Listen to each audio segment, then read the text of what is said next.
Welcome to the Audio Word Weekly. Today's reading is titled Worth and Heart. There are many stories of people encountering Jesus in the Bible. Then there's the story of the woman with the alabaster jar. We find a story in Matthew 26, a story of great love, sacrifice, and a heart of worship. The Bible doesn't tell us the backstory of this woman. She remains nameless like many other Bible characters.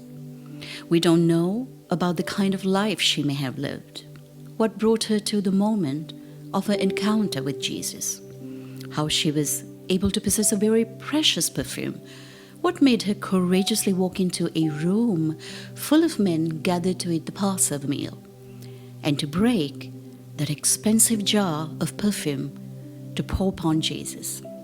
Just 8 verses are dedicated to telling the story of her entry into the house of Simon the leper, where Jesus and his disciples were, till the moment Jesus spoke of the significance of what she had done.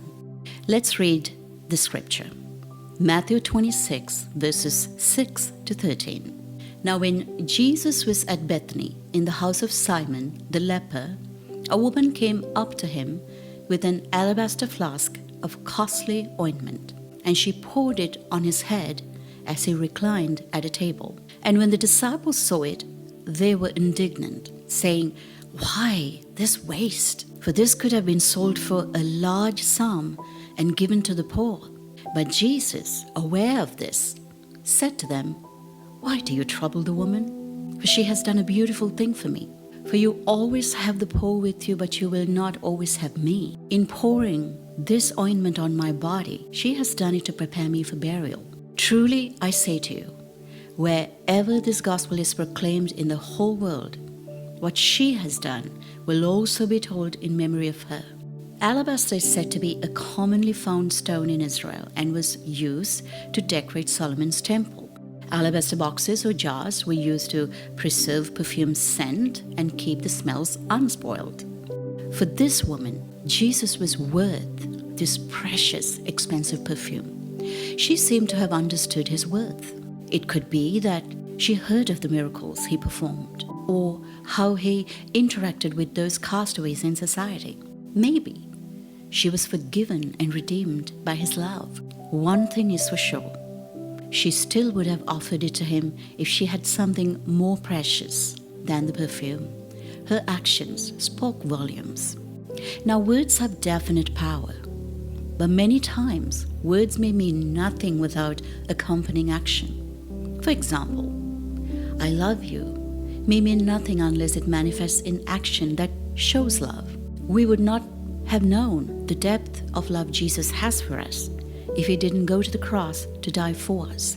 The woman with the alabaster jar spoke no words that the Bible records, only an act of great love, an inward revelation of how worthy Jesus was, shown in an outward action of breaking a jar containing an expensive perfume, said to have been worth about a year's wage. The disciples' indignation and criticism also show how precious this perfume must have been. They said, "Why this waste? For this could have been sold for a large sum and given to the poor." As noble as their thought was to feed the poor, she wasn't there to impress anyone. Her revelation of Jesus was far more profound and grander than their noble thought. Think about it. In our culture today, we say things such as sending good thoughts. In reality, no one can send good thoughts, but we can take action where action indeed is needed. By breaking the alabaster jar, the woman showed not only great love but offered a costly sacrifice. She willingly brought something that was the very best she had in her possession to honor and worship Jesus. King David said he would not offer the Lord a sacrifice that cost him nothing. So the woman and King David understood that any gift offered to God must cost something. Why? Because his worth is unmeasurable. In a world where comfort is king, we may find it hard to comprehend the kind of sacrifice described in the verses of Matthew 26. We often want to serve God when it's convenient and when all is in place. Yet, in the Bible, the kind of sacrifice that got God's attention was the kind of sacrifice Abraham was willing to offer when he was put in the spotlight to sacrifice his only son, or the widow who gave the mite, which in today's terms was about 1/8 of a cent, all she owned. Costly sacrifice and extravagant worship display our heart posture. The woman with the alabaster jar wasn't worried or concerned about what those around would have said.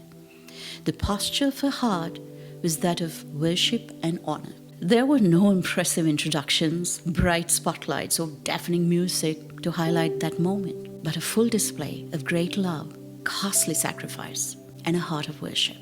Jesus rebuked the disciples for criticizing her. He said, "Truly, I say to you, wherever this gospel is proclaimed in the whole world, what she has done will also be told in memory of her." Incredible that these words came from the Son of God. Her worship was so pleasing to him. Jesus said that wherever the gospel is preached, what she has done will also be told not in memory of him, but in her memory, because she knew his worth and he knew her heart.